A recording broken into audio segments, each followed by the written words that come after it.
topics and opinions expressed in the following show are solely those of the host and their guests and not those of W4CY Radio, its employees, or affiliates.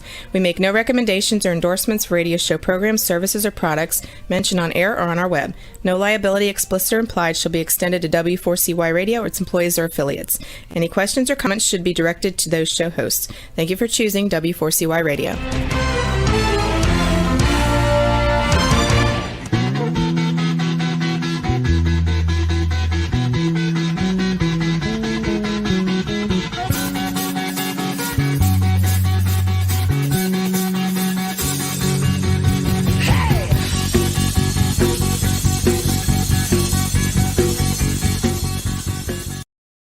Welcome to the Camping Show. I'm C.W. Getz. And I'm Willow Munson. It is Wednesday, September 29th, 2021, and we have a beautiful, beautiful 84-degree sunny day here in Illinois. I'll tell you something, Willow, it was ideal. It wasn't humid. I know you don't like humid, but you couldn't ask for a better day than today. How was the weather where you? We finally got into fall weather, so it was mid-70s and very little humidity for Pennsylvania, so I'm happy. You're happy with that? Yes. Good to hear. Good to hear. Well, tonight's episode is brought to you by Campground Views, making camping easier. And by Rutabaga Paddle Sports, providing time on the water. Tonight's episode is Ellen Magellan's Sea Expedition Prep with our special guest, Ellen Falterman. Willow, could you tell us a little bit about Ellen, please? 26-year-old flight instructor, traveler, and adventurer, Ellen Falterman was raised in rural East Texas. Ellen's father, who was an ex-Air Force pilot, taught her how to fly airplanes, and Ellen eventually decided to become a professional flight instructor. She's now been training people to become pilots of small aircraft since 2015.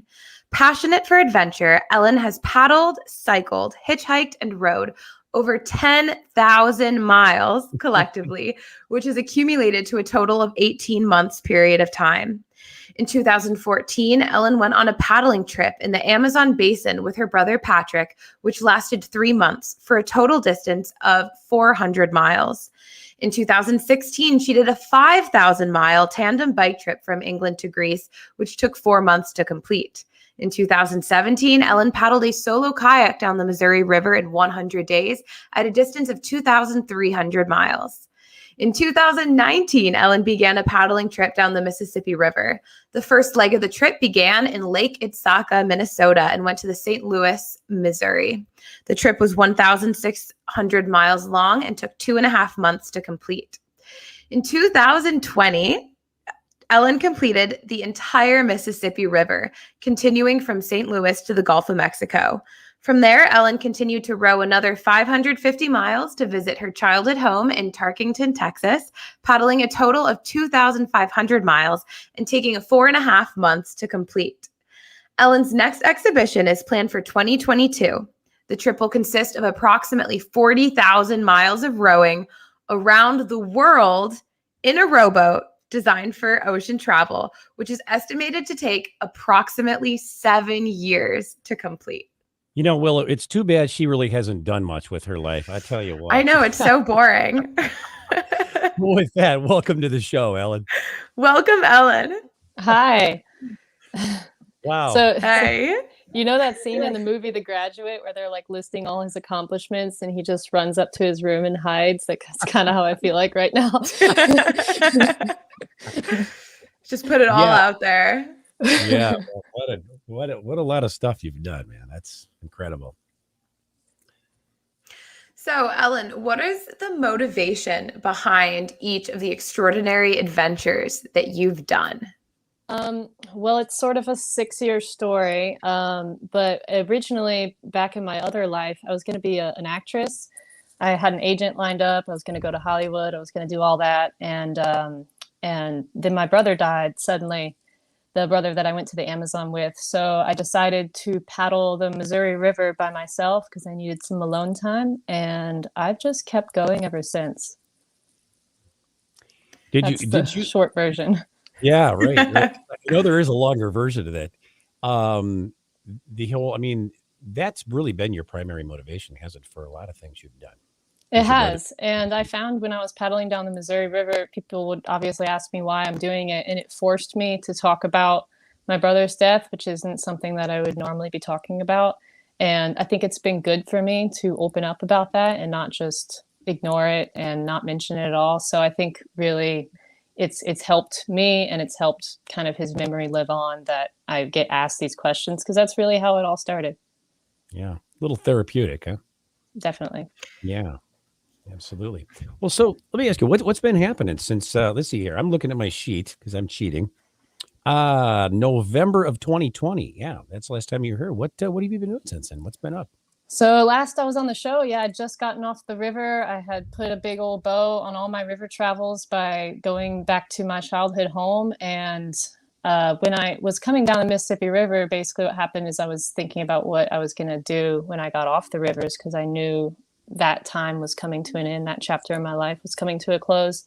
So I basically decided that I wanted to keep going, and I would be in the Gulf of Mexico at that point. So I decided to get a bigger boat. And so I've been planning that expedition really almost for the last 2 years, and been paying off my ocean rowboat. Is a bit of a bigger endeavor financially than what I've been doing. So I've been paying off my ocean rowboat. I just finished paying it off, which is incredibly stressful. Congratulations. Thank you. Yeah, got a boat baby now. I think the first thing I would have done after I got off that trip that you were on, and I saw the videos, is going to the hospital for all those mosquito bites and all that kind of stuff that when you're down there. Oh my gosh, there were so many mosquitoes last year because we had 2 hurricanes, so it was ridiculous. But when I got off the river, I mean, you always have that post-expedition depression, as people call it. I don't know if I would call it depression. It was more just like I was sort of in a daze, especially since I knew that I wasn't going on another river trip, that it would never be the same. I would never do an expedition like that again on the river in the near future.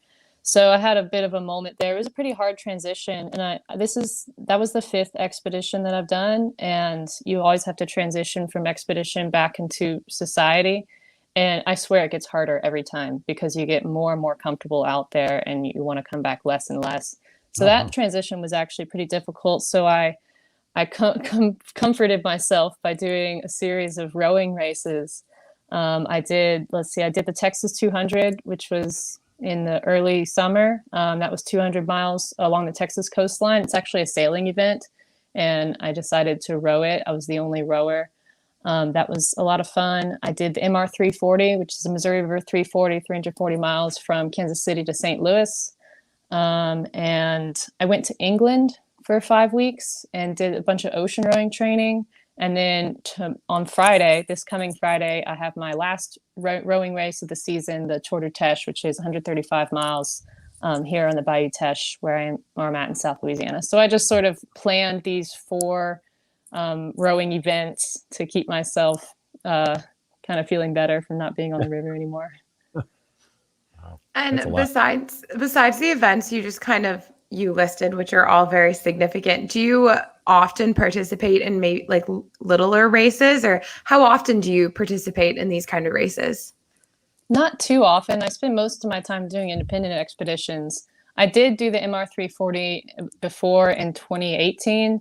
I was sort of in between expeditions that year. So if I'm not doing something that summer, then I'll plan a race or a smaller event. But most of the time I'm doing my own thing in the summer. So this was actually one of the first summers that I've had where I didn't have any expeditions planned. So I sort of picked up these series of events to keep myself occupied. And when you go on your expeditions, have you ever thought about just not coming back into normal society? Absolutely. That's why I'm leaving for 7 years. Wow. That's true. That's a large chunk of time. It is, but I did the math once, and if I live to be an average age of say 80 or 85, then 7 years is only like 12% of my life. So it's not my whole life. I mean, it's going to feel like my whole life when I'm out there, but it's just a chapter. And, hopefully I do things after that, and I have many more things planned. So it's just a piece of it. 7 years seems like a long time, but it's only 12%. Well, that'll take you into your 30s. I'll be around 34, 35 when I finish. Yeah. That'll take the rest of your 20s away from you. But you're okay with that, though. Huh? Away from you. Oh yeah. Why That's do you an have to word it awesome like way that? to awesome way to spend your 20s. I don't know what you're talking about. Well, yeah, that's true. I guess I'm thinking most 20-year-olds are in the bars partying and all that kind of going to concerts and things like that. But yeah. Well, Ellen, you were featured in Paddling Magazine this summer, issue 63, if I'm correct. How does that feel to be featured in one of the paddling community's most popular magazines? I mean, it's huge, right? Did you Yeah, feel like a rock star? well, everything has happened really organically. I haven't reached out to anybody about publicity. So all of the magazines and radio shows and podcasts that I've been featured in is people have all reached out to me. So Paddling Magazine happened totally organically as well. And I mean, if you look at it from the outside perspective, then it looks like, wow, look at this person. She was like really a go-getter, and she got her article in Paddling Magazine. That's so cool. But then me, from the inside perspective of me, it's just, it's just me. I'm just a person, just like anybody else. So it really, it probably should have affected me more. And don't take it the wrong way. Like, I'm very honored to be in Paddling Magazine. Like, that was really cool. But it didn't feel like people would think, I guess. It was just like, oh, that's me. Yeah, that's interesting. Yeah, because that would go to a lot of people's heads. I guess. But, yeah. I mean, I don't know. Yeah. Have you had anyone reach out to you and like say your story has been so inspiring, you inspired me to do X, Y, and Z adventure? Absolutely. And that's actually one of the biggest rewards I get out of doing what I do, is the people that reach out to me and go, hey, I took my bicycle out for the first time in 3 years, or I bought a kayak today because of you, or, I went and stopped by this coffee shop that I drive by every day and never been inside because of you. So like these little things that I didn't know I would be affecting other people in positively. And that has kind of become the grander reason that I do these trips, because you can do them yourself for your own personal reasons. But if you're not affecting the world in a positive way, then have you really? That is something that I didn't plan on. That has been just amazing that people have reached out to me and said they have no idea how much it affects me and how much it keeps me going, but it does. Yeah, I was just going to ask you that. Amazing. Yeah. Wow. Have you ever been on trips where you're like really struggling, but you think of like the support or the people that have supported you to do such an adventure, and that has like spurred you to keep going? Well, so far everything that I've done has been financed by myself. I haven't. Okay. But this next expedition is massive, and so I need funding. So I opened a nonprofit for it, and I've been receiving private donations, and that has actually been part of my path, because I think there's going to be times where I'm on the ocean where I feel like quitting, and then I'm going to think, of all the people who supported me. And I sell these private customizable boat stickers. So basically anyone can get whatever they want on my boat. So you could put like a photo of your family or your name or a quote or whatever.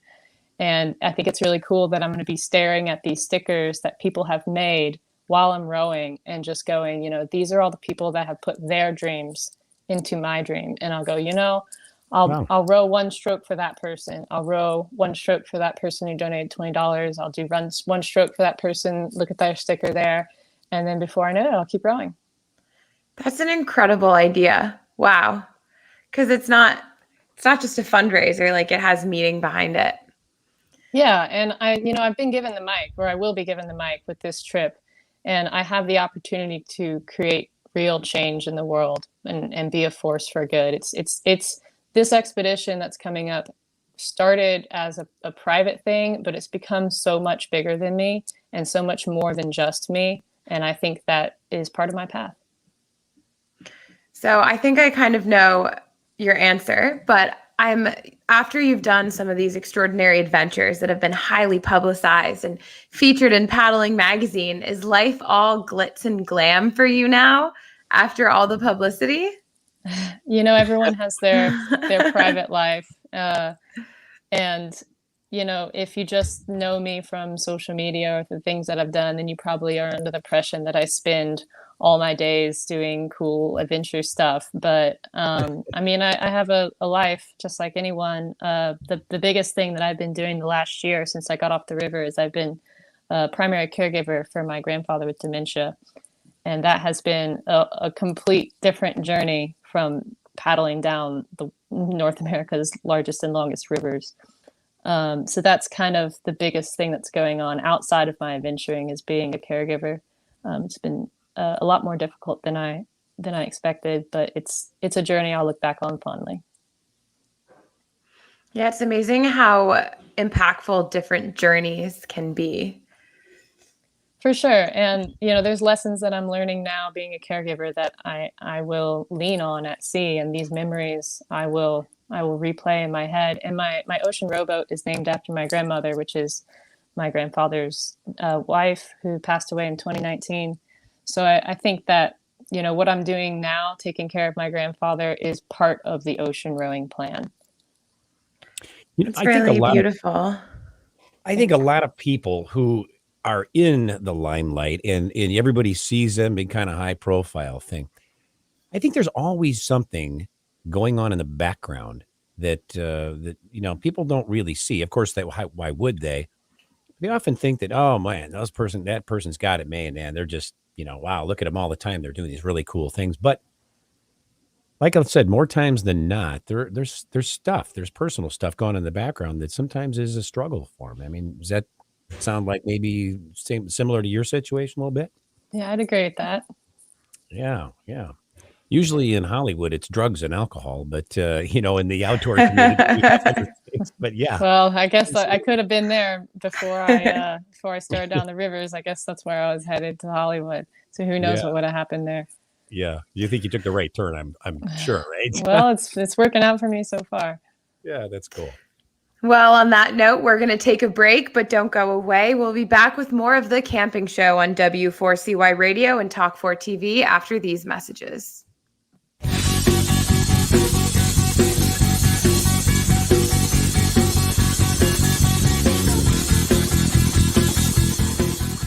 It's time to go camping. Introducing Campground View's virtual tours. You can tour the campground, see the sites, see if they are available, and click to book your perfect spot. Hit the open road and explore the amazing places found in nature. We make it easy to discover, find, and book your site so that you can go have the fun and freedom you seek.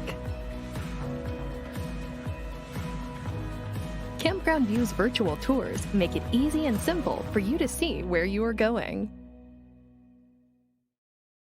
A few years ago, someone asked Rutabaga's owner, Darren Bush, "Hey, how long have you guys been selling boats?"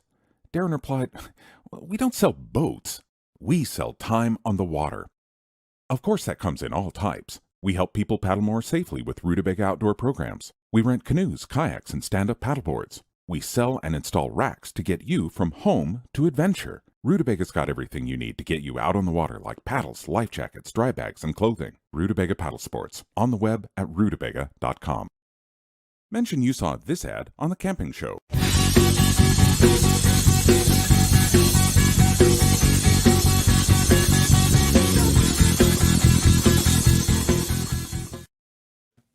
And we're back on The Camping Show with Ellen Falterman as our guest.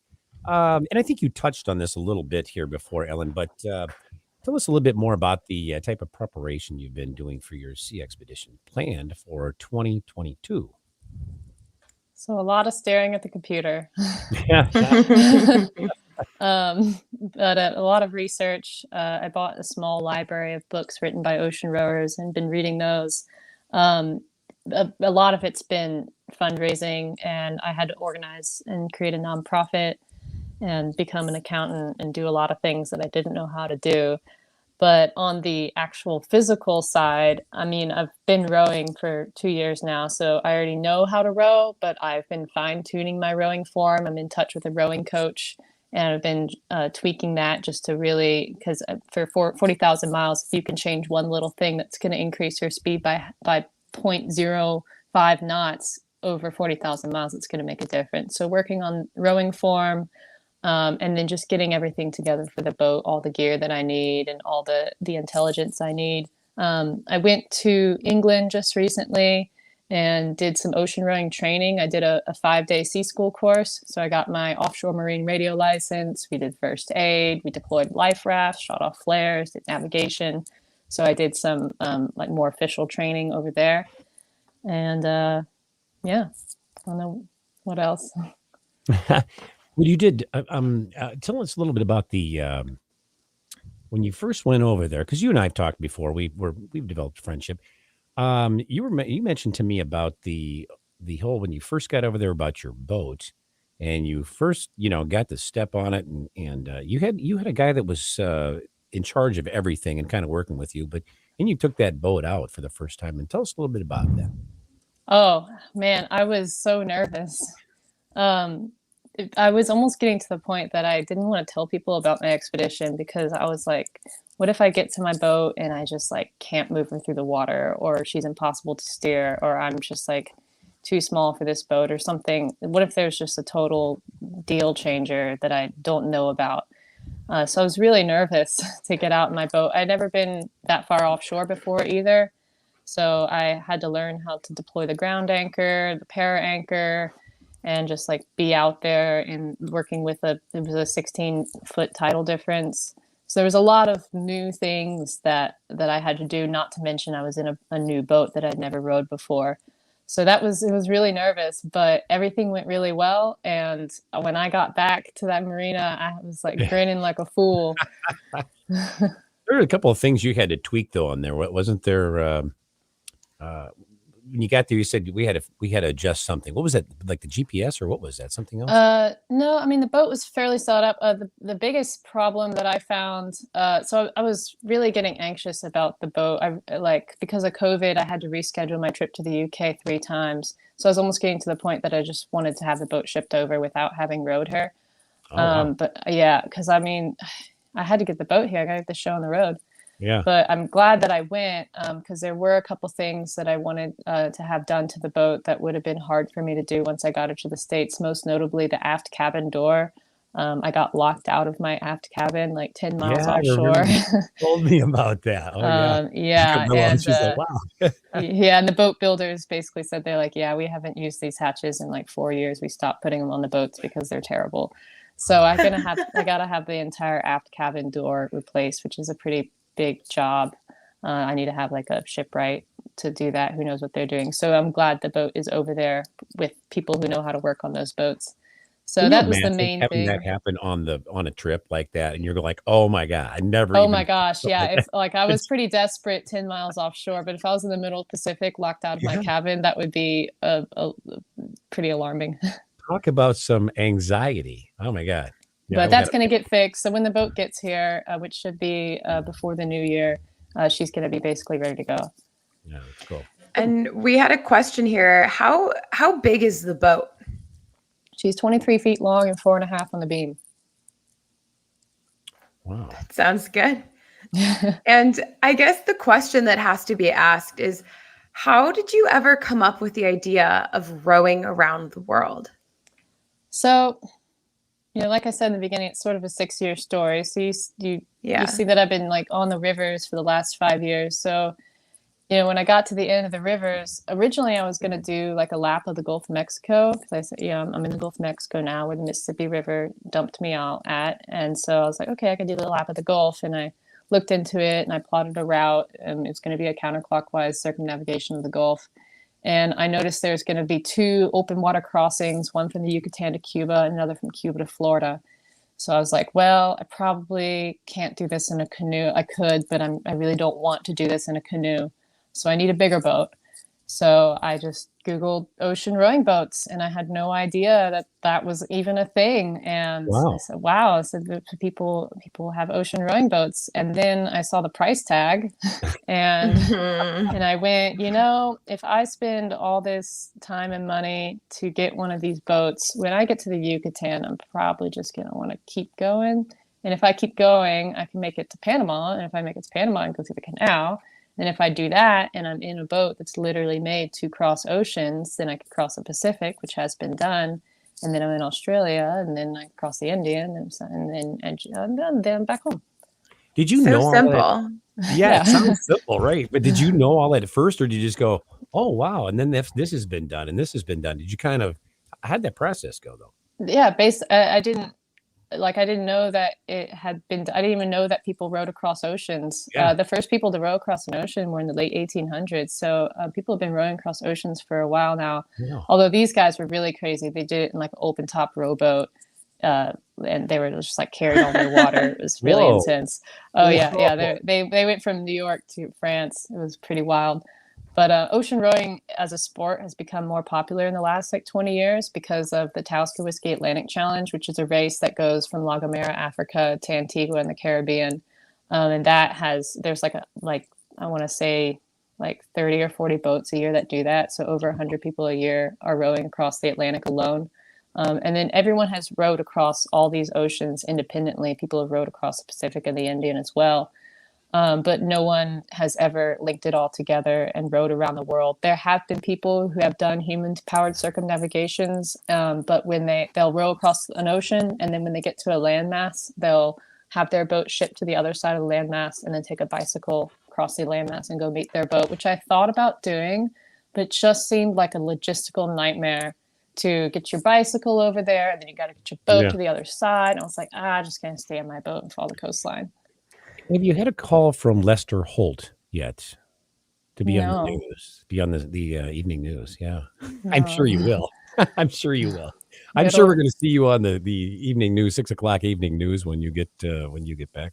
Whatever happens, happens. Yeah, hey, well, you were over UK. Did you do anything fun? Did you ever have any chance to do anything fun? Go out, Oh, like explore rowing a an little ocean rowboat isn't fun? Well, there's that. Yeah, absolutely. I guess that is fun. In addition to the normal fun. Yeah, I've never done that, but of course, yeah. Yeah. Something Well, that go, hey man, I'm gonna go explore this while I'm over here. sorry to be snarky. No, it's all good. No, actually that trip was a 4-part trip. So when I booked my airplane tickets, there was a quarantine in place, but the quarantine got lifted after I booked my tickets. So I just had these 10 random days that I was supposed to be in quarantine that I didn't have to anymore. So I went up to Scotland and I hitchhiked around and I visited bothies. A bothy is like these really old, usually shepherds' homes way out in the Highlands. You can only get to them by foot and you could stay at them for free.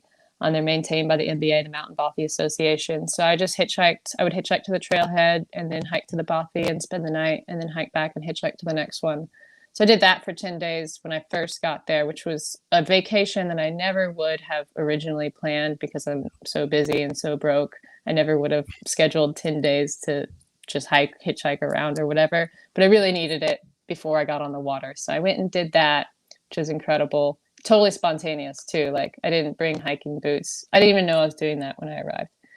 So I did that. And then I went and did the 5-day sea school course. And then I went back up to Scotland and I rowed. This was planned. I rowed in a 12-man ocean rowboat with 11 other people around the Isle of Mull in Scotland. That was 5 days.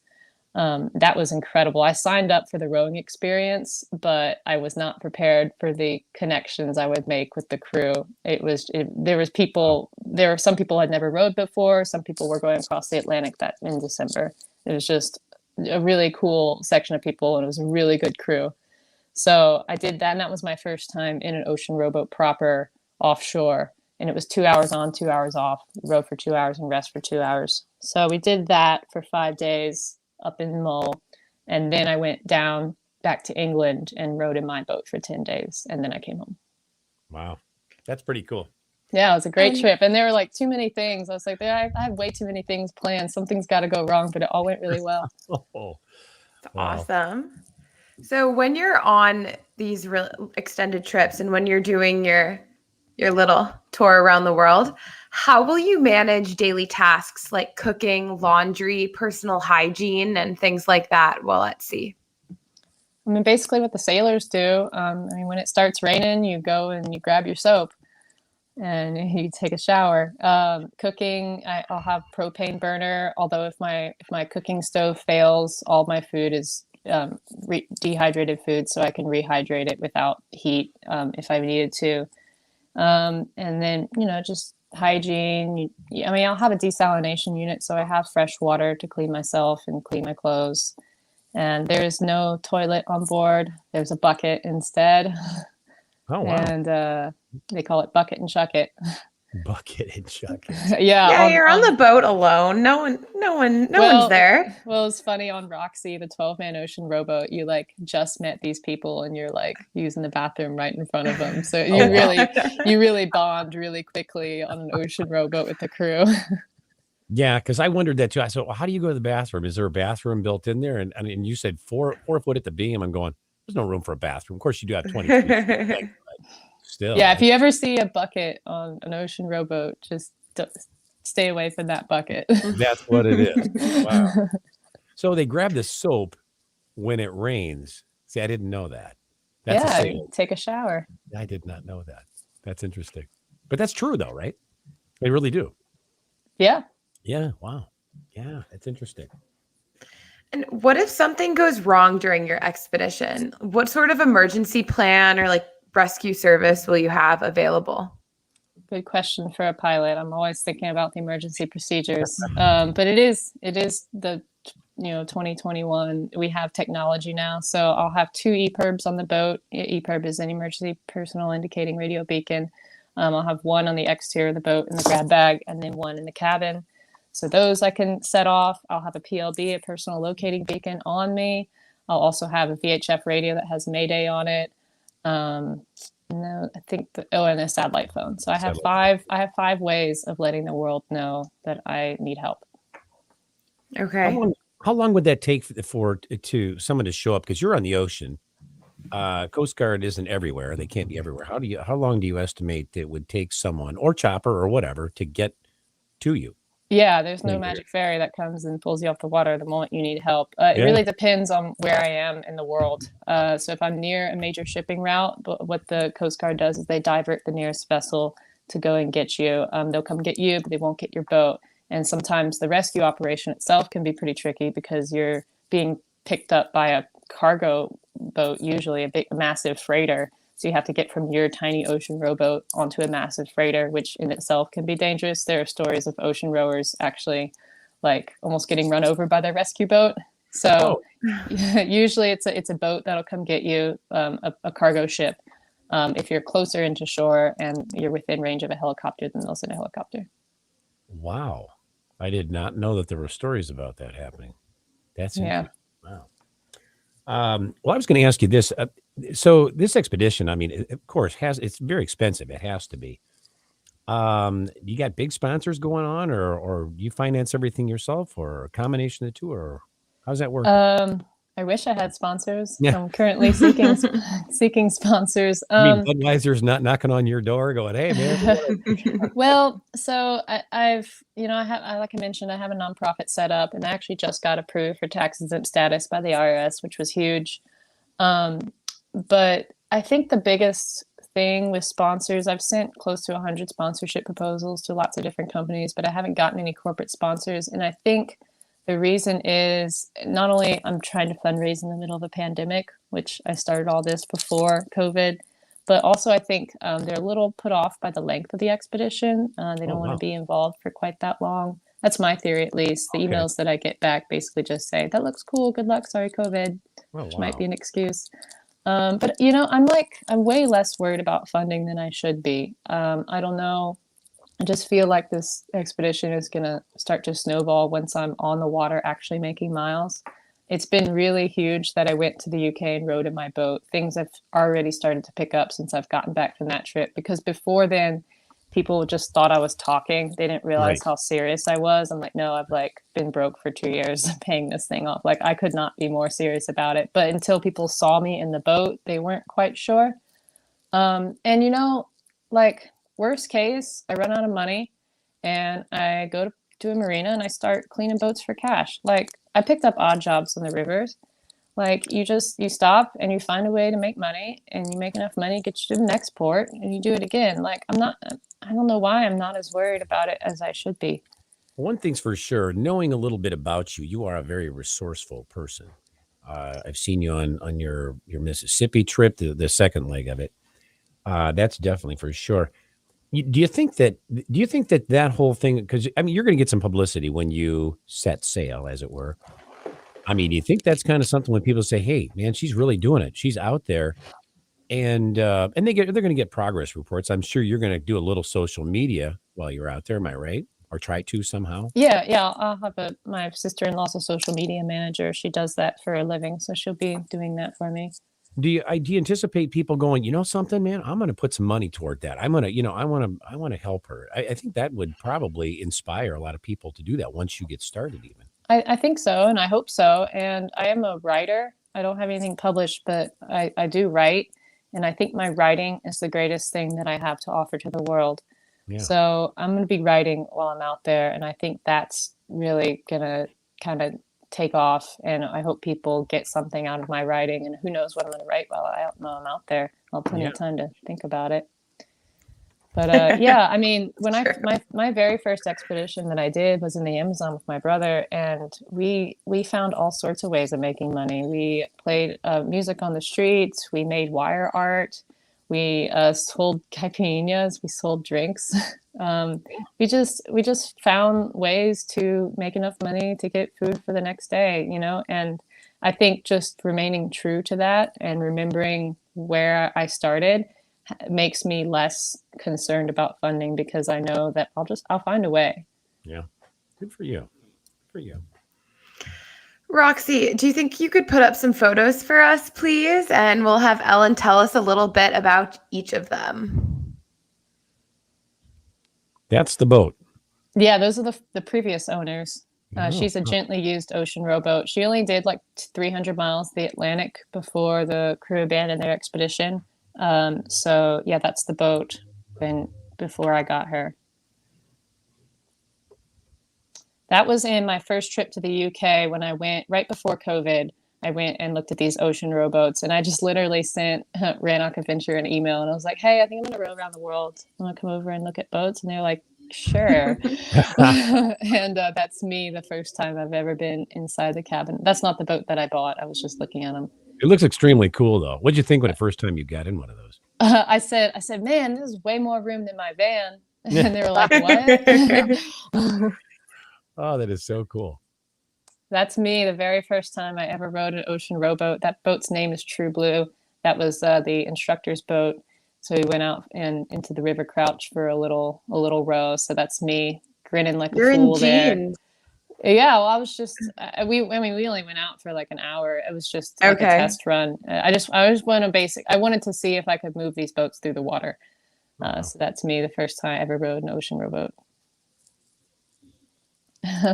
Those are my hands. That's my hands along the Intracoastal Waterway last year. They look awful because in the caption says, "This is what my hands look like after rowing in the rain all day." So, obviously your hands get wrinkled. So yeah. So, I mean, I had a lot of calluses, but the wrinkles made them look really terrible. Yeah, right. Do you ever use tape on your hands to counteract the really bad ones? I do sometimes. I try to avoid tape and gloves when I'm on long expeditions because you want to form calluses. Calluses are the best thing to have on your hands. If I'm on a shorter expedition and my hands don't have time to form calluses, I'll wear gloves or tape. But for the long-term ones, I try to develop natural protection. That is my brother Patrick. He like hitchhiked around South America for like 6 years. He ended up in the Amazon for a couple years, and he just found this boat and sort of renovated it and ended up traveling on the Amazon for a couple years. And that's him on the Amazon, just rowing along. He's very cool. Yeah, that's my brother. It's really hard to describe him. He was a unique dude.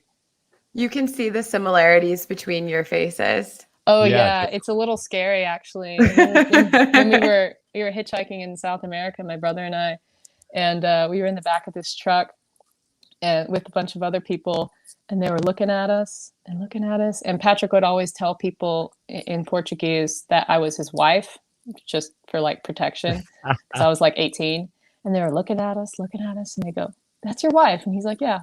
"You sure do look alike." And my brother's like, "Oh, we're from the same region." That's really funny, actually. That's me on the upper Mississippi. When I came down the Mississippi in 2019, the river was really high. All the locks were shut down, actually. And so it was hard to find a place to camp because it was flooded everywhere. So that's how we camped in the Amazon. If there was no dry land, we just hung our hammocks above the boat, and the boat becomes sort of your ground. Wow. So that's Amazon style camping on the Mississippi. That is in 2016. I took a bicycle, a tandem bicycle, obviously, from England to Greece. This was before my brother died.